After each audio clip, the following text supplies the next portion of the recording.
아까 얘기한 것처럼 반일 정부라고 생각하죠. 한국은 반일이다. 자기네들은 과거에 대해서 전혀 책임이 없다. 자기가 일본에 태어나고 싶어서 태어난 것도 아니고 기본적으로 저 나라는 애국심이라는 게 없다니까요. 그럼 일본이 혁신이 좀 하기 어려운 이유는 뭔가요? 예, 도에서 뭐로 가려면 일본 사람은 반드시 개, 걸, 윷을 통해서 뭐를 가야 돼. 네. 근데 우리는 도에서 뭐를 갈 수 있어. 이게 혁신이잖아요. 그렇죠. 근데 일본은 혁신의 DNA가 없는 거. 한국이 일본에게 좀 배워야 될 건 뭔가요? 하나는 아이들 교육. 왜 니네 아이들은 좋은 학교 보내고 우리 아이들은 못 보내게 하는 이렇게 얘기하잖아요. 일본 사람과 얘기할 때 가장 부끄러운 거는 뭐냐면 정의가 지켜지지 않는 사회. 대한민국이? 예. 안녕하세요. 김작가TV 작가일제 코너입니다. 오늘 지금 바로 일본 관찰 30년입니다. 지금 일본과 사실 우리나라가 조금 외교적으로 굉장히 안 좋은 관계잖아요. 실제로 일본에서는 우리나라의 지금 국민들은 어떻게 우리나라에 지금 생각하고 있나요? 아까 얘기한 것처럼 반일 정부라고 생각하죠. 한국은 반일이다. 그래서 뭐 한국 제품도 안 사고 한국 여행도 안 가려고 하나요? 그런 건 아니에요. 일본 사람들은 우리가 생각하는 일본 사람들은 애국심이라는 단어를 쓰면 우익으로 찍혀요. 왜냐하면 그 군국주의 시절 때 쓰던 단어라고 해서 그걸 못 쓰게 해요. 암묵적으로. 극히 일부의 우익주의자를 빼놓고는 그 남의 나라에 대해서 그렇게 생각하지는 않아요. 자기 나라를 위해서 내가 뭘 해야지 이런 생각은 없어요. 내가 잘 살아야지지. 이제 우리나라 전체적인 분위기는 한국 사람이 지금 일본에 여행을 간다거나 일본 제품을 산다거나 하면 굉장히 욕을 먹는 분위기가 형성되어 있단 말이죠. 그럼 반대로 일본에서도 지금 그런 분위기가 형성되어 없어요. 제로는 아니지만 네. 우리 한국에서 지금 일본 제품을 샀을 때 어떤 그 감안해야 되는 그 압력이 100이라고 치면 일본에서 한국 제품을 샀을 때 압력은 5도 안 될 거예요. 없어요. 한국 매장 가면 예를 들면 뭐 일본 제품 노 재팬 하고 막 붙어 있잖아요. 일본에는 뭐 노 한국 이런 건 없어요. 그러니까 그게 왜 없냐면 기본적으로 저 나라는 애국심이라는 게 없다니까요. 애국심이라는 게 없고 나 자신이 어떻게 살 거냐를 생각하지. 당신네 나라가 남의 나라로부터 침략을 얻었다고 침략을 받았다고 치면 당신은 총칼을 들고 나라를 지킬 것이냐라고 물어보면 일본은 20% 미만이에요. 지키겠다고 하는 사람이. 우리나라는 한 60%에서 70% 돼요. 어떤 그 국가관이라는 게 없는 거지. 그건 왜 그러냐면 태평양 전쟁 이후에 미군이 일본을 지배하면서 또다시 전쟁을 일으킬지도 모르는 민족이라고 생각을 했기 때문에 여러 가지 교육을 했어요. 그러다 보니까 국가주의적인 생각 그런 것들은 터부시 되고 그런 측면에서 지금 이게 양국이 붙어서 지금 뭐 불매운동 붙었다 이렇게 되면 물론 저 나라도 우익이 있으니까 우익은 얘기하겠죠. 하지만 실생활에 있어서 거의 모든 일본 사람들은 그렇게 생각 안 해요.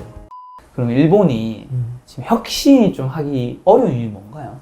세계 어느 나라나 혁신은 일어나기 힘들어요. 이런 말이 있어요. 개혁은 혁명보다 어렵다라고 해요. 기존의 어떤 모든 그 기존 질서를 냅두고 바꾸어 나가는 게 개혁이잖아요. 혁명은 기존 거는 싹 무시하고 법이고 뭐고 그냥 밀어버리는 게 혁명이잖아요. 그러니까 혁명은 쉽대요. 개혁은 어려운 거예요. 혁신이라는 게 상당히 어려운 건데 대한민국은 어떻게 혁신을 했느냐. 두 가지 이유인데 하나는 우리가 하고 싶어서 한 게 아니라 IMF가 터지면서 IMF가 이렇게 하세요. 저 회사 문 안 닫으면 돈 안 꿔줍니다 해갖고 옳든 그르든 강제적으로 했잖아요. 그래서 피해자도 나왔지만 어쨌든 그런 걸 했어요. 두 번째, 원래 우리나라는 국민성이 디지털 민족이라고 전 얘기를 하는데 도아니면 뭐라는 말을 쓰잖아요. 도아니면 뭐라는 말을 뒤집으면 영아님은 일이란 얘기 안 해요. all or nothing. 그죠? 중간을 얘기하면 회색 분자라고 해서 막 뭐라 그러잖아요, 우리는. 그러니까 우리는 원래부터 디지털 민족이에요. 도아니면 뭐. 근데 일본 사람들한테 도아니면 뭐다고 얘기하면 이해를 못 해, 그 발상을. 왜 개도 있고 걸도 있고 윷도 있는데 도아니면 뭐냐. 타협을 해야지. 그게 일본식이거든요. 도에서 뭐로 가려면 일본 사람은 반드시 개, 걸, 윷을 통해서 뭐를 가야 돼. 근데 우리는 도에서 뭐를 갈 수 있어. 이게 혁신이잖아요. 근데 일본은 혁신의 DNA가 없는 것. 또 하나는 그럴 수밖에 없는 상황에 몰리지 않았던 것. 그래서 일본이 혁신을 한 게 두 번이 있잖아요. 첫 번째가 명치유신. 메이지유신은 자기들이 하고 싶어서 한 게 아니에요. 흑선이 막 오고 개항하라고 막 하고 어쩔 수 없이 그 계기에 판단을 했겠죠. 그래서 일어나는 명치유신이고 그 다음에 또 한 번은 태평양 전쟁에서 졌잖아요. 제로 베이스고 미국이 와서 다 해준 거잖아요. 그 두 번의 기회가 일본에 있었던 거죠. 근데 우리는 수없는 혁신의 기회가 있었어요. 정유재란, 병자호란, 임진왜란, 6.25 그러니까 수없는 전란에 시달리면서 늘 저기 와면 불 다 지르고 이사 잘 다니고 언제 어디든 우리 쫙 펴놓고 살면 되잖아요. 우리나라는 그런 환경이 마찬가지로 몇 번 있었지만 일본하고 좀 달랐다는 상황 하나. 그럼 여전히 그래도 한국이 일본에게 좀 배워야 될 건 뭔가요? 하나는 아이들 교육. 우리 어렸을 때부터 직업에 귀천이 없다라는 말을 듣지만 사실 귀천이 없는 게 아니지 않습니까? 근데 일본에는 한국에 비하면 직업에 귀천이 없어요. 비록 자기가 동경대학교를 나왔더라도 아버지가 스시집 하면 아버지 대를 이어서 스시집 해도 부끄럽지 않은 나라. 이런 부분들은 전 배워야 된다고 생각하고요. 지금 대한민국에서 교육사업 분야에 돈을 버는 사람들이 많지 않습니까? 이거 전혀 비생산적인 거잖아요. 네. 대한민국의 40대, 50대들이 앞으로 힘들어지는 게 아이들 교육비용 돈 다 투자하고 네. 그 애들이 부양을 받아야 되는데 아이들 취직 못해도 힘들고 그 국가적으로 봤을 때 얼마나 많은 돈이 낭비가 되고 이 아이들이 얼마나 고통스럽겠어요.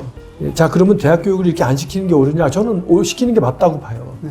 대한민국은 가진 게 없으니까 인적 자원이 가장 유수하니까 그러면 키운다고 하면 이 아이들을 보낼 자리를 생각하고 키워야 되잖아요.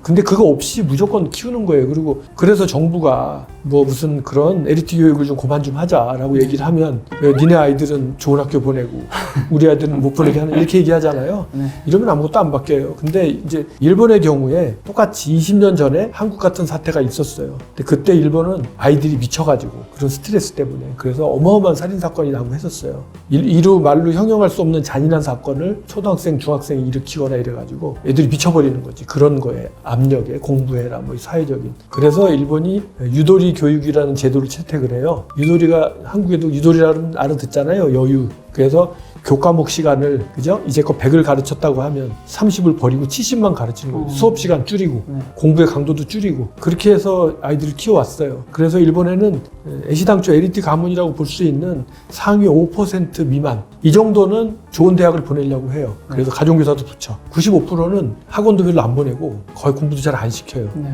저는 거꾸로 일본 사람한테는 경종을 울려요. 너무 공부를 안 시켜서 너네 나라 문제라고. 근데 한국은 너무 많이 시켜서 문제고 중간에 갔으면 좋겠는데 이런 교육 문제? 근데 일본 사람과 얘기할 때 가장 부끄러운 거는 뭐냐면 정의가 지켜지지 않는 사회. 대한민국이요? 네. 아. 특히 우리나라 재벌의 행태. 아. 이거는 일본 사람들이 이해를 못해요. 일본 그런 게 없네? 일본은 이런 거 없어요. 그게 어떻게 됐냐면 태평양 전쟁이 끝나고 나서 미군이 들어와서 이 나라가 왜 전쟁을 일으키게 됐는가 봤더니 재벌들이 군부하고 결탁해서 전쟁을 일으켰다. 그래서 재벌을 해체시켜요. 미국이 와서. 그날 이후로 일본은 재벌이 해체됐어요. 우리가 보면 미쓰이 재벌 뭐 이렇게 있는 것 같잖아요. 이거는 다 진짜 오리지널 우리가 생각하는 FM 그 이사회가 구성돼서 회사가 돌아가는 거지 오너가 거기 끼어가지고 가타부타하고 이러는 거 아니에요. 뭐 소니, 파라소닉 이런 데 재벌 아닙니다. 그러니까 거기에 대주주는 있겠죠. 네. 대주주는 있지만 이 사람은 대한민국의 땅콩 회항이라든지 네네. 뭐 이런 그 자기 아들이 맡고 왔다 그래갖고 재벌 회장이 네. 야구 빠따 두고 사람 팬다든지 네. 도무지 상식적으로 이해할 수 없는 행태를 벌이는 재벌들에 대해서는 있을 수도 없고요. 그건 이해도 못하고 다른 건 모르겠어요. 그 부분은 네. 우리나라가 진짜 일본에도 배워야 된다고 생각을 해요. 결론적으로. 이렇게 책을 쓰시고 30년 동안 여러 가지 습득하신 걸 이제 책으로 푼 이야기는 우리가 단순히 이걸 책을 보고 끝내는 게 아니라 앞으로 우리는 무엇을 해야 될 것인가에 대한 그런 방향성에 대한 고민이 있기 때문에 쓰신 거잖아요. 네, 그렇죠. 앞으로 대한민국은 뭐 일본과의 관계에 있어서 무엇을 해야 된다 생각하시나요? 일본 젊은이들을 제가 한국에 자주 데려오거든요. 제가 일본의 대학에서 이제 아이들 가르치고 있으니까 이 일본의 젊은 친구들 만나서 얘기를 하면 이런 얘기를 해요. 자기네들은 과거에 대해서 전혀 책임이 없다. 자기가 일본에 태어나고 싶어서 태어난 것도 아니고 네. 일본인으로 태어나고 싶어서 태어난 건 아니잖아요. 일본인이 나쁘다라고 자기가 손가락질을 받는 건 견딜 수가 없다라고 얘기하는데 가슴에 손을 얹고 생각해보면 그 말도 맞는 말이에요. 그 사람들 아버지, 그 사람들 할아버지가 저지른 일에 대해서 그 사람들이 같이 우리한테 손가락질을 받는 거거든요. 그 부분에 대해서 그 사람들 마음도 헤아려 줄 필요가 있는데 그렇다고 하면 덮고 넘어갈 수 있느냐? 저는 그건 그대로 아니라고 생각을 해요. 그렇다고 하면 최소한 일본 사람은 나쁜 사람, 과거를 무조건 깡그리 무시하는 사람 이런 선입견으로 보지 말고 네. 저 사람들이 왜 그러는지 그거를 좀 우리가 알아볼 필요가 있다. 관심을 가지고. 제가 이제 원래 직업이 작가이다 보니까 네. 항상 이 작가의 책 코너에는 항상 이 책의 문장이라는 게 있거든요. 네. 제가 일본 관찰 30년 이 책을 보고 정한 이 책의 문장은 모든 혁신은 현재에 대한 이제 부정에서부터 시작된다. 네. 사실 이 문장이 일본과 관계됐다기보다 이제 뭐 혁신과 관련된 그렇죠. 이야기이긴 했는데 네. 그 생각이 떠오르는 게 보통 지피지기 백전백승이라고 하잖아요. 네. 지피지기란 건 어쨌든 적으라고 나를 정확하게 알아야 되는 그렇죠. 건데 우리가 일본에 대해서 알고 있는 상식이라든가 이런 것들이 사실은 잘못 알고 있는 것들이 꽤 많다는 생각이 좀 많이 받았거든요. 그래서 모든 혁신이 현재된 부정이라면 우리가 현재 알고 있는 것들이 정말 제대로 알고 있는 것인가 그런 거를 고민하고 그리고 그런 걸 부정하고 지금 진짜 일본과 우리나라의 관계는 어떤지 그리고 진짜 일본은 지금 어떻게 잘 돌아가고 있는지 다시 한번 찾아보고 고민한다면 우리가 일본과의 관계에서 관계도 더 좋아질 수도 있고 우리가 일본으로부터 훨씬 더 많은 걸 배워서 이제는 벤치마킹이 아니라 일본 넘어서는 선진국이 될 수 있지 않을까 그런 생각했습니다. 그렇습니다. 오늘 만나 뵌 손님은 일본 관찰 30년의 염종순 박사님이었습니다. 지금까지 여러분의 소중한 시간을 함께 해주셔서 정말 감사합니다. 오늘도 김 작가였습니다. 고생 많으셨습니다. 고맙습니다. 수고하셨습니다.